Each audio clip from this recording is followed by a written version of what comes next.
Welcome back to another episode of the Chronic Fatigue and Burnout Recovery podcast. Today's episode, I'm going to be doing a little bit of a vulnerable share. This episode title is Why Symptoms Can Return After Years of Stability and Why It Doesn't Mean You're Back at the Beginning. So essentially making this distinction between when we are possibly relapsing and when the system is going through a recalibration. It might be going through a temporary setback or a temporary contraction, if we want to use that nervous system language, before another expansion, before another up-leveling. It's another organization of the system as the journey of healing continues, because the journey of healing is forever and lifelong if we choose to engage with it.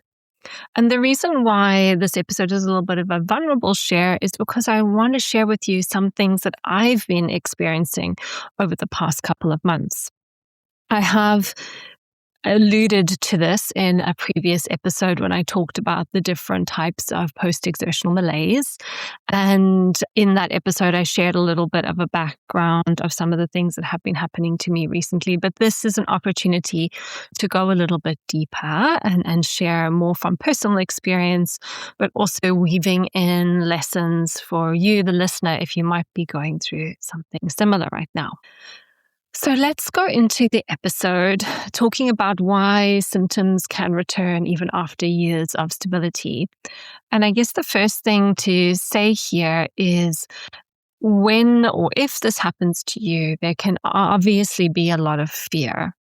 Many people, even if they're doing really well in their recovery, they're making progress, they're feeling more stable, they can still have this fear around, what if things go back to how they were? What if I go backwards? What if I relapse? What if this doesn't last?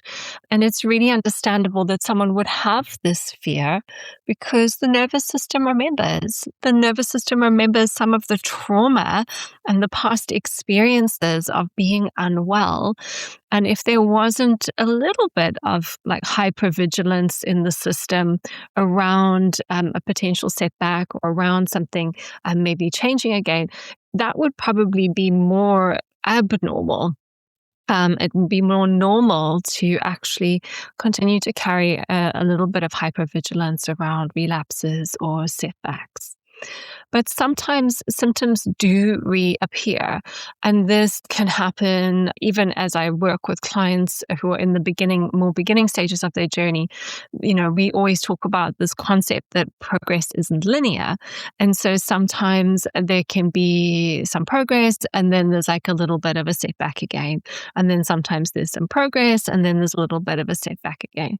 So we all know that progress isn't linear, but we often may not necessarily think about it in the bigger picture of things. We think maybe after we've made a certain degree of progress, we're never going to contract as much again. So we might, after we've expanded to a certain point, the possibility of contracting a lot after that, we don't necessarily think that that could be the case. But I'm here to tell you that it can, because that has been my experience over the past couple of months. But it's very understandable that if this is something that you're going through or something that you suspect you might have been going through, we can suddenly get hijacked again by the fear and thinking, you know, I'm relapsing, I'm going back to where I started. Everything I did has stopped working. There must be something I've missed. That's a really common one. People are like, oh, there must be something I missed, something I need to uncover, especially if you've had like a mold exposure or something like that. Or maybe I was exposed to mold again. You know, the mind can start seeking for answers, and this keeps a certain amount of activation in the system. But I'm also here to tell you that in many cases, what looks like a relapse or what can look like a relapse is often something very, very different. Often it is a temporary system recalibration. Or, as I've said already, it could be a contraction before another expansion. And that's what I want to talk about today. I want to talk about why symptom waves can reoccur even after long periods of stability, the difference between relapse and recalibration, how multiple inputs stack up together, often to create the shift or the environmental pressure that is instigating some of these recalibration waves, and why these waves are often far more reversible than we feel in the moment. And I'm here to testify to that as well. Before I go into the content, I thought I would just speak from my personal experience for context. As many of you will know, if you've been listening to this podcast, I've been on this healing journey for quite a few years now. And I've really done what I think is an amazing job of rebuilding my capacity to exist in a very full life. I have my own business, which is both mentally and emotionally demanding. I work very hard. The work I do is very focused work. It's not just, casual work, shall I say, but the intensity of the work that I do, it's intellectually intense, just to gather all the information and to create all the protocols and the understanding of what's going on in people's biochemistry and physiology and all those sciencey principles, and then also that emotional holding and the holding of each client on a somatic level, just to be with them in what they're going through. And I think that is something that really does take a lot of energy, is to be able to hold the intellectual and the emotional at the same time and create proportionate space for both. So in addition to having this very intense and demanding job, not to mention the challenges of actually running a business while doing this work, I also love to be physically active. That was always something that was such a passion of mine before I became unwell, and really felt the loss of that when it was taken away from me. But now I like to walk every day, usually anything from 10 to 20,000 steps, depending on the day. I'm swimming several times a week. I've been going to the gym a couple of times a week and doing cold plunges in the sea. And then, also having a social life, maintaining a home, doing all of those other things. So it actually is a very full life. I would always welcome more fullness. I would still like to have more capacity for more things for sure, but I'm really happy with the life that I've been able to build for myself. And one of my goals this year is to swim Brownsea Island. So Brownsea Island is a little island in Poole Harbour, which is near where I live. And there's an event in September this year where you swim the circumference of the island, which I think is about 6.5 kilometers. So I am training. Well, it's in September. I've got a lot of time still, 6 months, but the goal for this year is to train for that and complete the event. So that's sort of just painting a picture of my capacity. And since I've been working on my health and my journey, something that I've regularly engaged in has been somatic experiencing, which is the same trauma therapy that I use with clients, and we draw on tools and principles from this in the nervous system module in the Nurturing Resilience membership. So this is something I've also been engaged with now for going on 5 years, and it's just part of my life. I've been working with the same therapist for the past 5 years, and I feel like at this point I will never let her go. She will have to break up with me before I break up with her, because it has just been an invaluable experience working with her. So I am continuously setting goals and working on myself, and just, I think one of the things that gives my life meaning is to heal and grow myself, and then become an even better container to help others heal and grow. And through my own lessons and learnings from my own evolution, that strengthens me as a practitioner, and it makes me increasingly better at what I do. So that's a huge value of mine, and something that's really important in my life. And so recently, I'm sure I shared bits and pieces of this in previous episodes, but recently I was back in South Africa, my home country, over Christmas, had a really, really wonderful, very restful, very nourishing holiday with family, lots of sunshine, lots of good food, lots of walking, lots of swimming. I was doing some HIIT training in the garden, and all was well. I had a lovely time. And I came back to the UK. I think it was on the 30th of December. It was where we had a really cold spell. So the temperature was sort of -1, -2, very, very sunny, but very, very cold. And at the same time, just after I got back from the trip, my period started. And on the first day of my period, I stupidly decided I need to get back in the sea straight away, because if I don't get back in the sea now, I'm never going to get back in again, and then it will be too cold, and I need to get swimming in the sea again. So I did this cold dip when it was -2 degrees, and there was frost on the sand on the first day of my period after traveling for 24 hours. It all sounds completely ridiculous when I say it out loud, but I think we forget. I think, I'm sure there are people listening to this episode who have done things, on whatever scale you're working with in your own life. You've done a whole bunch of stuff that you really shouldn't have done. And when you look back, you're like, well, of course that would make me feel bad. But in the moment, we just lose touch sometimes with our edges. And I think also at the time I had just been traveling, so there wasn't enough, I bought some food, but I wasn't quite back in English food mode, and I was probably not eating enough carbohydrate. There was just loads of things going on, and it didn't feel so great after that. And that was kind of the first little I just don't feel so good. But, I acknowledged what happened. I was like, yeah, you probably shouldn't have done all that stuff, and got back and, took a little bit of time to restabilize, by a little bit of time, a week to restabilize, and then proceeded to just get back into routine, and all felt well. And then all of a sudden, I was just absolutely struck by some emotional overwhelm, which felt like it came out of nowhere. I remember it very, very clearly. I had some issues with my car when I came back from South Africa, and I was taking it to the garage, and dropped the car off at the garage, and then I walked home, and then had to walk back later that afternoon to go and pick it up. And I just remember absolutely sobbing. It was January, and I was wearing my raincoat with the hood up because it was raining. And I was like, thank God, if anyone sees me, they'll probably just think that these tears are just streaming down my face are just raindrops. And at least I have my hood up so no one can see me. But I was walking along the road just absolutely sobbing.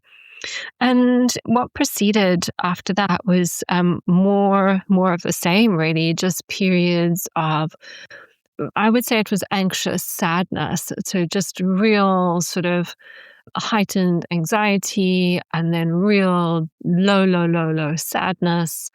I started to notice the workouts that I was tolerating fine in South Africa were making me feel very unwell. I had a lot more post-exertional malaise. Everything just felt, I'd say life felt chaotic. It felt chaotic inside and out. So there are various things just going wrong, and everything from my car to a leaking kitchen tap. I then spilled tea on my laptop. The cat got sick, just so many just life disruptions, which, any one of those things is very manageable. But when it just feels like when you're in such an emotionally unstable place, and all of this adulting comes in, and you have to continue to function like an adult, it can be a huge amount. So I kind of knew that something wasn't really right. At the same time, I had I started to do some stool testing, and I've done some hormone testing as well. I haven't had the results for the hormone test back yet. When I got the stool test results, and I think this is what I shared in the episode on post-exertional malaise, I did find that there were some moderate imbalances in my microbiome, much better than when I had previously done stool testing when I was ill. There was a very high inflammatory marker called calprotectin. When I say high, it was elevated. It wasn't off the charts high, like it might be in some cases if someone has irritable bowel disease or Crohn's or colitis, but it was high enough to be concerned. So there's some gut inflammation going on, which no doubt is feeding into this picture. But as time has gone on, I have started to identify some of what I've been experiencing as much more a nervous system load than anything else. But of course, in the chaos of this like sudden change in capacity, sudden change in emotional overwhelm, it can feel like everything is falling apart. And there was definitely a huge part of me which was feeling like, oh my God, like what happens? Like, why is this happening to me? And what if I can't work? What if I can't pay my mortgage? What if I lose my house? You do start spiraling, and some of those old fear patterns return. And of course, that doesn't help because it just makes you even more anxious and even more fearful. And that's like throwing flames on the fire, so to speak, of everything that's already going on. But after getting the stool test results, I've put a plan in place for gut support. I've only been on that plan. Probably it will be 3 weeks this week, Friday. So early days, although I would say I'm noticing an improvement in gut function since in the past, call it 2.5 weeks, I've been on the plan. So I feel really good about what's in place there from a digestive support perspective. I am waiting for the hormonal test. I'm turned 42 this year. I am probably getting into the early stages of perimenopause. So that is something that I notice, especially in the very beginning of my cycle when hormones are low, I can be a lot more stress sensitive. But what I've identified over the past little while is a huge amount of what I would call me being symptomatic or me experiencing post-exertional malaise has been, if I was to actually drill down into what's going on in my body, it's sympathetic activation. And in some cases, I would say it's anxiety. And this has seemed very strange to me initially. So you might be wondering why I say that. Why does anxiety seem very strange? It could possibly seem reasonable to some people. Anxiety is, I wouldn't describe myself as a very anxious person, or shall I say I've never thought of myself as a very anxious person. But the sense I've got, and I'll share a little bit more about this, is that this is anxiety that has been there a very long time. And now there is only, after all the work I've done on myself, enough safety in my system to actually experience it, and then obviously be able to metabolize it, move it through the body, and hopefully in doing all of that, get into a bigger energy well, as we would talk about in somatic experiencing, or essentially, a greater sense of capacity and a greater place in my healing journey. So one of the things that came up for me when I was feeling this overwhelming sadness, when it all initially kind of like kicked in, I was just had the sense of, okay, well, I know this is something I need to connect with. And I was like, what do you need?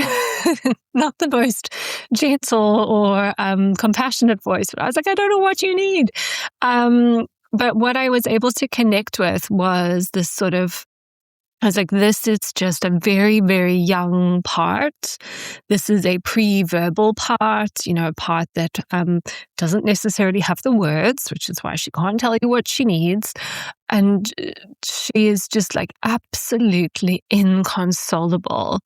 And I was like, well, I just had this image of like a little baby just being held and just like crying. And I was like, well, there's only one thing you can do with all of this activation in your system. You can just hold it and you can just be there with it. And I remember, I think I just got back from the gym and I was making my breakfast and I was sobbing, and I just had my breakfast and then I just got on the couch with a hot water bottle and I lay there and I put my hand on my heart and I just said, like, I'm here. I'm here, and so grateful for my beautiful cats. Jacob, my boy cat, he just jumped up and he got on my lap, and it was almost like, I'm here too. And then Willow, who's my girl cat, she's very shy. She's not a lap cat, but she was like in her little sleeping place nearby, and it was like, okay, she's here as well. And we all just like lay there and we just gave this experience the opportunity to be there. And then I'm really grateful. So the therapist that I work with, her areas of special interest are pre and postnatal and early developmental trauma. So a couple of weeks after that event happened, we had a session together, and I told her that I had this image of the young child crying, and we did a session where, again, with her there as the regulating force, I spent some time just holding and being with that young part, and that was really good, and that was really stabilizing for my system. And then I felt a lot better after that. There's lots of other things that have also happened in the timeline, which I won't go into all the details of. So then I felt good for, I think it was like a week. I even came down with a cold for a week, but despite the cold, I actually felt quite good.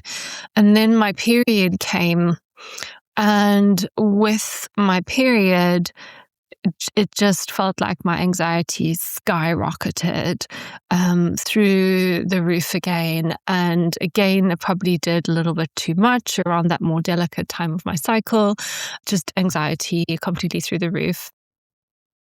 But there have been so many amazing learnings from this experience, because I think there can be this temptation when you think you're like, exercise has given you post-exertional malaise in the past. So you can have this fear of post-exertional malaise again. And I remember the one night, I was like very early in my cycle, I think it was day 3 or 4. I couldn't sleep. I woke up at like 2 a.m. and just completely riddled with anxiety. I've never felt anxiety like that in my life before. Just actually painful that it was so heightened.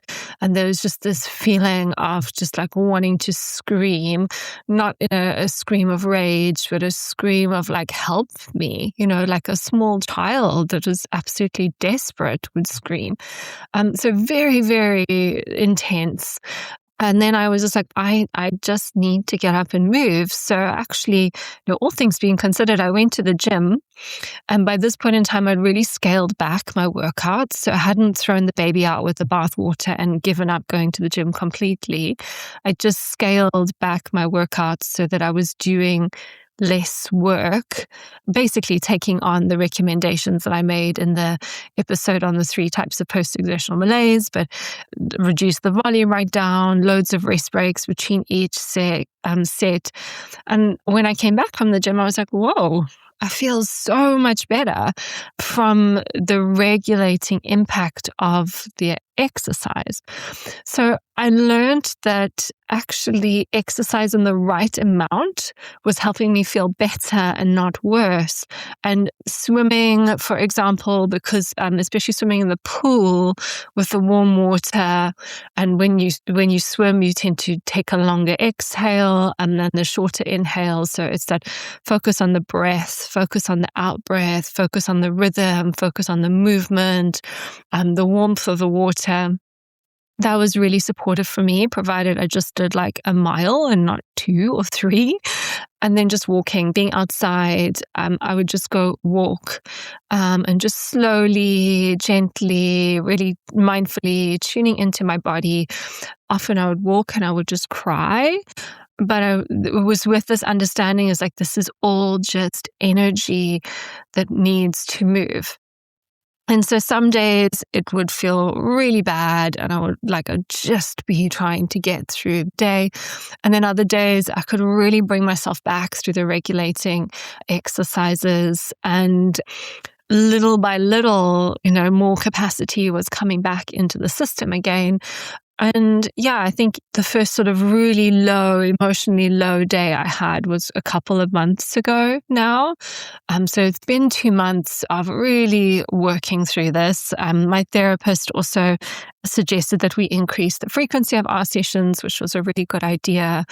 The other thing which has been really helpful is she's got me to, I don't know the best way to describe this, but to pack myself with cushions and pillows. So when I have this anxiety, I feel contained and I feel stabilized.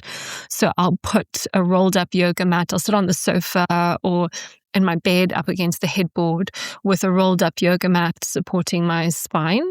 And then I have a big heavy yoga bolster. I'll sit cross-legged and I'll put that across the tops of my thighs. And then another cushion on top of that sort of bolsters my chest and I can hug it. And I'll just put on some nice music and a timer, because I feel sometimes it's helpful just to have some structure. So I'll put on a 15-minute timer and I'll just sit there. And sometimes I can feel there's a lot of vibration in my body. Sometimes I feel like energy wants to move. And then I make some little gentle movements maybe with that. But then I'm also noticing a lot of yawning, a lot of burping. When I first started doing it, there was a lot of emotion, a lot of tears coming up. But the more I've been doing it, that's actually settled so much now. There isn't as much deep sadness. And really just imagining my cells and my organs that have been holding on to this really, really old stuff, just releasing it, metabolizing it, letting it move through my body. And it's all been really, really helpful. And I hope it's helpful to you, the listener, hearing me share this. It is such a vulnerable share because I feel I guess I'm perhaps, I don't know if this is the right word, but perhaps I'm a bit of a role model or somebody that people might look up to in their health and healing. And I guess maybe there's the expectation that I put on myself that I have to have it all worked out and all sussed out. Otherwise, you can't lead others. But I think that's obviously just a perfectionist part whose voice is a little bit loud with the sense of, we're human. We can't have it worked out all the time. And the way that I felt across the past 2 months has been at times distressing. It has been brutal. It has been overwhelming. It has felt hopeless and bottomless and just, completely distressing at times. And there's been a lot of fear. And I'm just so grateful for the support that I already have in my life with the various practitioners that I have supporting me, and how that's really got me through this time, and how some of the tools that I've learned have been really supportive. And although it's been all of these horrible things, and it's been one of the most challenging waves I've had to process in a long time, it has been an invaluable learning experience, and an experience I hope that will help me hold others through similar experiences more delicately and compassionately. But it has been very hard won, very, very hard won to be coming out the other side of all of this. I'm happy to report I went back to the gym today. I've been ramping up my exercise again. So, I do feel like I'm moving now on the other side of this, but it has really, really been a lot. So I wanted to share this experience with you because you might be finding yourself in a similar place to where I've found myself in the past 2 months, and you might be looking for reassurance. You might be looking for a light at the end of the tunnel. You might just be looking for some sort of sense of safety that you can anchor into, that this is not a relapse, this is not regression, and then you will get to the other side. So there's a few more kind of practical things that I would like to touch on as part of the episode, which go above and beyond my story. The first thing is that the nervous system remembers. And so what this means is that even after you have improved in your health, and even after you have made progress and you've built capacity and you're back in life and you're more in the world again, the nervous system still has its patterns, and the immune system still has its patterns, and the metabolic system still has its patterns. And even though you have worked on rebalancing and generating more capacity, there can still be a memory of the previous stress loads that you have once experienced. And sometimes when there is an influx of life, if you live in the world and you're an adult and you have to deal with adult things, sometimes there's an influx of things that maybe cause some of these old patterns to perhaps simmer back to the surface again. And that's not failure, and it doesn't mean that you've done anything wrong, but what it is helpful information for you to maybe double down a bit and revisit the things that have helped you in the past. Recovery often means that we have increased resilience. That's why I have a membership called Nurturing Resilience. But it doesn't mean that your system is perfect. It can still mean that your system is still susceptible to setbacks or to changes when the load becomes too great. And I'll go through the different loads in a moment and also relate back to my experience. It's kind of like this. When I was 8 years old, I twisted my ankle really, really, really, really badly. And now, and there was a period of time when my ankle was super swollen. I remember I was, in bed. It was all swelled up. I couldn't walk on it for a while. And then obviously I rehabbed it and then I could. And for the most part, it's pretty good. But every now and again, I sometimes sprain that ankle because there's an inherent weakness there from that historical injury that happened almost more than 3 decades ago. The ankle is so much stronger. I've gone to the gym, I do my single leg work, I balance on one foot at a time, do all these things which can be helpful for the ankle. But every now and again, maybe I'm a bit fatigued, I go on a hike, I stand on a stone, the balance is off, boom, ankle twists again. And it's not because I did anything wrong per se, it's just this buildup of load in the moment.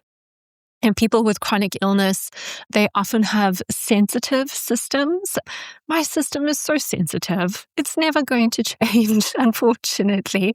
I have more capacity now to handle my own sensitivity, but it's still sensitive. And sensitive doesn't mean fragile. It doesn't mean it's going to break at the drop of a hat, but it does mean that a sensitive system will still respond to a cumulative load. And that is something that can potentially cause some sort of recalibration event as the load in the system becomes too high again. So let's just actually talk about these words, relapse versus recalibration. So true relapse, like if you are truly going backwards, what you probably would experience would be a sustained decline over months. So in my story that I shared with you, I talked about how there was a decline. I could no longer tolerate the workouts that I had previously tolerated. But there was a bottom to that. It's like when I took out the workouts, I feel better. So there wasn't a sustained decline. Oh, I can't tolerate the workouts. Now I can't tolerate the swimming. Now I can't tolerate the walking. There wasn't like an ongoing loss of function or a progressive loss of function. There was just a change in capacity, but not a progressive loss of function. A true relapse also might, again, related to this progressive loss of function, might also be an inability to stabilize despite reducing load. When I was finally ready to acknowledge, hang on a moment, these workouts are making me feel really bad and this isn't okay, then I was like, right, we need to take a step back. We need to do less. We need to have, maybe don't go to the gym for a bit. The other thing that was really triggering for me was actually the cold water. So took a break from swimming in the sea, took a break from the gym, then tried to reintroduce the gym at a reduced load and felt better for that. There wasn't an inability to find a sense of stability again. I made an adjustment. The body restabilized. That is not a relapse, that's a recalibration. And then there might be an ongoing trigger. So sometimes relapses occur because you have been exposed to mold again, or something else has been going on. But it can be very clear, okay, this is happening and now I'm feeling this way, and this is something I can't necessarily change immediately. So a recalibration often looks like a sudden symptom flare. So I described to you, I think there was this sudden change in my emotional state, which looked like extreme anxiety and extreme emotional overwhelm manifesting in sadness or crying. The nervous system can sometimes feel more sensitive to what's going on. There might be a little bit more fatigue. There might be a change in sleep. There might be increased reactivity to stress. But one of the things that I experienced in this recalibration wave was that not every day was a bad day. So I might have felt really low in the morning, but then by the afternoon felt more like myself again. Or I was responsive. So when I did something to support my nervous system, my nervous system responded, and then my baseline capacity came back again. So one of the things I remember saying to my therapist, I said, it feels so chaotic. This feels more chaotic than anything I've ever been through, because within a day I can feel awful and then exactly like how I think I should feel. And so very, very up and down. One of the things she said to me was, when you are getting closer and closer to the core disorganization in your system, things do feel more chaotic. But then there is also this ability to restabilize again and then have maintained your capacity. So it's not chaos with physical regression. It's chaos and then return to baseline. Chaos and then return to baseline. That can be a sign of a recalibration wave. So when the body recalibrates, it can temporarily behave as if things are worse. But the underlying system is not actually gone all the way back to the beginning. If you had gone all the way back to the beginning, there would be a regression, a progressive loss of function, a progressive loss of capacity over time. So that is something that you can think about if you are experiencing a temporary setback. So the other thing I think it's really important to bring to your attention is the stacking of inputs. This is something I have conversations with my clients about all the time. Whenever they are experiencing their own recalibration wave, wherever they are in their journey, maybe they're still just very much in the early stages of their journey, they've made some progress and then something has slipped backwards again. It's really not really, but rarely just one single thing. Usually it's accumulation of many different things. And this is what I say about fatigue recovery all the time. It's not just one thing. Just as much as the stacking of inputs can set us backwards, it's also the stacking of support that can help us move forwards. So, for example, all the things that could potentially be relevant here. So physiological inputs. If you've had an acute illness, if you're someone like me, you're probably navigating the beginnings of perimenopause. There are going to maybe be some hormonal shifts or menstrual cycle changes. Or as I shared with you with the stool test, there's some disruption to my microbiome. And because of the hormonal shifts and the anxiety, there's sleep changes as well. So you're not sleeping well. You had an acute infection, you had have already some pre-existing disruption to your microbiome, and now you're experiencing even just the transition from, being in the luteal phase of your cycle now to the follicular phase of your cycle, there's a hormonal shift there, irrespective of perimenopause. And so here I will share with you. So I had a virus, and then just after I recovered from the virus, then I had my period. So there were two things that sort of happened quite close together on top of everything else that I've been talking about, the microbiome, the trauma work. And it was the worst period I have had in ages, not from a, bleeding, cramping perspective, but just from an emotional perspective. It was intense. It was the peak of this whole experience. So then we also have the nervous system inputs. So if you're doing more processing work, if you are working with a therapist or you're working on your own and you are doing deep work, there can temporarily be a reduction in your capacity as your nervous system is processing everything. So if you are experiencing any big emotional shifts, if you are doing any deep processing work, there might be a temporary reduction in capacity while this is happening. Life transitions are also a big one. So if you have ended a relationship, if you've moved home, if you've gone back to work or changed jobs or decided to stop working, even that, obviously there's a huge identity shift that happens when we decide to stop working, or maybe you've increased your cognitive load because you're taking on more hours at work. Those are already going to have a significant impact on you and your nervous system. And then additionally here, the physical inputs. So if you have perhaps been done any travel, if you are increasing your exercise, if you've experienced a change in routine, if you're exposing yourself to more heat or more cold, these things can all add up. If you're fasting, if you're making dietary changes, if you're adapting to a lower carbohydrate diet, all of these things add up.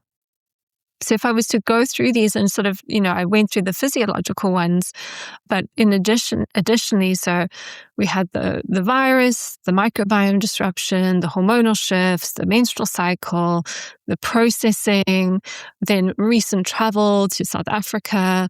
Then when I got back from South Africa, and I started doing loads and loads of swimming, possibly just increasing the swimming. And then I had all these extra things, the problems with the car, the problems with the laptop, the cat getting sick, completely disrupting my normal routine because I was out and about driving around doing all the errands and whatnot.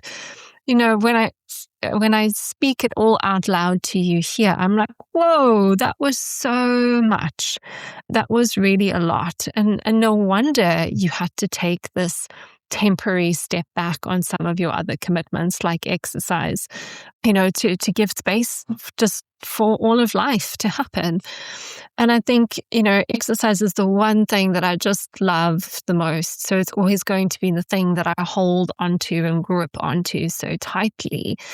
Therefore, it's the hardest thing to let go. But I think what I'm learning is sometimes it's often the thing that when I let go of it does really help the most.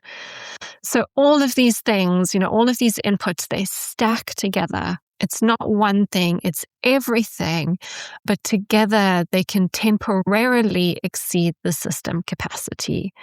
So the body isn't responding to a single stressor in isolation, it's responding to the total load.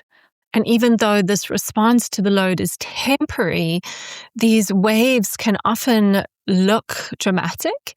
They feel dramatic. In my share that I've given you, I talked about how this felt like the most chaotic thing that I had ever experienced in my whole journey to date. And so here it's important to understand when our regulation capacity dips temporarily, we still do experience physiological disruption. We experience maybe more autonomic symptoms, inflammation can increase, our sleep can become impacted, and then when we're not sleeping well, we feel worse for that. And our energy can be inhibited and less efficient. And this can feel very similar to our experiences of of the past. And it can feel very frightening because there can be this over-coupling in the system of last time I felt like this.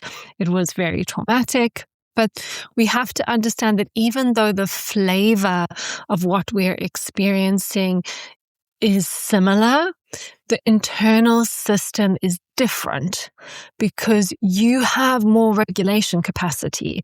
And when these big experiences come up, often it is because we have the regulation capacity. We can now work through some of the deeper layers in the system.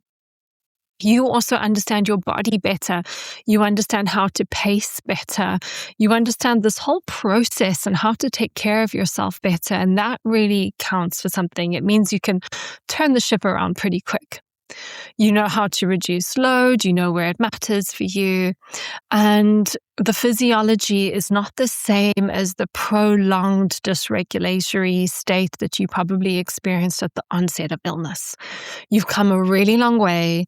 Your physiology is more balanced. You have the greater capacity to regulate.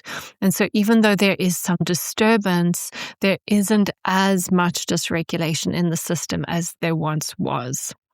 So even though the body can temporarily revisit a familiar pattern or a flavor of a familiar pattern, it can do so without getting stuck. We might enter into something that we've experienced before, but we don't get stuck there for as long.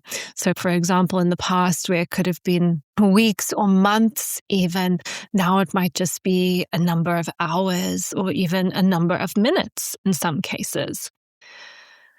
So what do? You found yourself in this place where you are going through a recalibration wave, and now you have to decide how you support your body. So the support is actually so much more simple than you would think. I think one of the biggest things we can do to support ourselves is temporarily reduce the overall load on our body. We scale back. When we scale back, if the system settles again after scaling back, then we know, okay, this was a temporary recalibration. If we scale back and we still feel unstable, if we scale back and there's a continuous decline or a progressive loss of function, then we know we need to dig deeper and we need to know what's going on. But for the most part, if we scale back and the system restabilizes, we know we're in a good place and we have a foundation on which we can start to build again. In order to support the system, we always want to have nervous system regulation in our toolbox. Things that we can do to bring the system back into stability again are always going to be invaluable. And I know what it's like when you feel good. Some of these things fall by the wayside, but often we need to bring them back. We need to double down a little bit more on how we support our system in these more challenging times. In my case, the thing that has been really helpful was doing I called it the packing exercise. I don't know what else to call it, containment exercise. So containing the body with support for the spine, pressure on the legs, the pillow in front of the chest, and just being in that contained space was very supportive and stabilizing for the nervous system. We also want to think about coming back into rhythm. This is where routines matter. So I talked about how there were all these extra things, the trips to the car garage, the broken laptop, the cat going to the vet, all these extra things I had to fit in my day, which were interrupting my rhythm and my routine. And that can potentially be destabilizing. We also see this a lot with seasonal changes, clocks changing, wintertime. There's not as much sunlight, not as much time outside because there's lack of daylight or cold weather. All of these things can be destabilizing for our natural rhythm and our natural routines. So it might be helpful here to reflect if you do have a stable routine, and then if the answer is no, I don't have a stable routine, then how can you restabilize your routine? I know personally, as I've been going through this journey myself, there are just so many life things happening that have really stopped me getting into that routine that I knew that I needed, but life happens. So then you're just doing all the other things things so that you can hang on until you can get back into that routine again. And that's where the nervous system tools can be really supportive, just to keep you resilient until you can restabilize your routine. One of the things we really want to avoid is what I call protocol stacking. So this is where we kind of take this green pharmacy approach, and we have a pill for an ill, but we just use natural things instead. And so often when we experience a bit of a setback or reduction in capacity, this fear can kick in. There's this hypervigilance in the system. And then it can be really tempting to channel that hypervigilance into some sort of seeking behavior to help us feel safe. So we will go online, we'll start researching, we'll start Googling, we'll ask ChatGPT, and then we come up with some sort of solution, some sort of action plan, and then we're adding in supplements, or we're doing different protocols. And sometimes that can be too much for a system which is also overloaded. And so what I'm learning more and more, so from my clinical practice, is sometimes, most of the time, less is more. And when people are in this state of chaos and disorganization, the solutions help them feel safer, but sometimes just holding steady is the safest thing that we can do. So really important that we don't just start layering on extra things because we think that that's what the body needs. Sometimes it's actually taking away things, getting back into that routine, reducing those loads that I've spoken about. And yes, sometimes protocols are helpful. Like, as I said, I did the stool testing and I changed my supplements as a consequence of that stool testing. But if I tell you what I'm doing, it's just basically like probiotics and some short chain fatty acids. It's not an aggressive protocol. It's just a gently supportive protocol. And the final thing, which kind of links with this, is just observing patterns instead of catastrophizing. And I think this is where having a third party who can see the information a little bit more objectively can really be helpful, just to ground you back in. You know, in my case, it was just actually seeing, well, there's been like loads of different inputs, like listing out all the inputs and being like, no wonder you would feel this way. And what happens if you take away some of these inputs? Oh, you feel better. That's a really important part of the process. It's instead of just going to fear and catastrophe, that we see things a little bit more objectively. So one of the most important things that you can do if you find yourself in this sort of recalibration wave is not aggressively go in and try and fix, but to support stability. Stability. You'll hear me talk about it again and again and again on this podcast, but that is what matters most. So it's really, even, we talked about not catastrophizing. It is still important that we acknowledge that you will probably feel some panic. You will probably feel some grief. You'll probably feel some shame, a fear of losing progress. And that's very, very understandable. But understand that one wave doesn't necessarily erase all the time that you've put into your physiological adaptation. Just as much as your nervous system and your immune system and your metabolic system remember what's happened in the past, they also remember what you have built since then. And we really want to rest in assurance that what we have done matters already, and our system has a memory of the support and the reorganization that we have already given it. What you may find is that every single time you allow for the wave and you add in the support and you reduce the load and you do all the things that I've spoken about, you may actually be pleasantly surprised with how quickly you bounce back, how quickly your system returns to stability. And as I always say to my clients, this is going to happen again. You're going to find yourself in a similar situation like this again. But as this happens, what you'll probably notice is you continue to have the memory of the positive experience. Last time this happened, I got through it. Last time this happened, I got through it. And there was more expansion on the other side. The more you have these experiences, the better you actually get at handling them. So, final message just to close and to ground is that a spike in symptoms doesn't mean you've gone backwards. And it definitely doesn't mean you're at the beginning all over again. Recovery is rarely linear. I'm sure most people already know that. But most long-term recoveries include periods of fluctuation, periods of recalibration, and periods of adaptation. The goal isn't to build a robot body. It's not about building a body that never fluctuates in response to life. That would not be human. But it's to build a system that knows how to find its way back to stability. And we find our way back to stability again and again and again and again as we navigate the ups and downs that come with being a human and living in this world and living in this life. I don't know if it's really talked about enough online or in other podcasts about these periods of fluctuations, because everybody wants to look like they're doing a good job and they're achieving and healing. But I hope you have appreciated some of the shares I've given today. And, I could have used my own shame about my process as a reason to keep this hidden.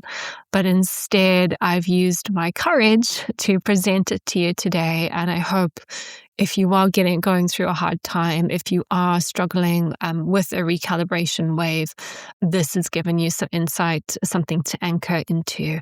And I'm sure you'll reach your next expansion very soon. So thank you for staying with me today. You probably haven't noticed, but this is the third segment I've recorded because I had to keep on taking breaks due to the drilling outside. But I hope that this hasn't interrupted the flow too much. And I'll see you in the next episode. I've got a series coming up basically based on some of the themes that I've shared today. So just some of the things that I've been reflecting on as I've learned through this recalibration wave that I've been going through. And I'll be digging into those in the next few episodes. I'll be talking about gentle movement, when movement can be really supportive for the nervous system, fine-tuning, and I'll also talk about sensitive nervous systems. So I hope you can look forward to all of that, and I'll see you in the next episode.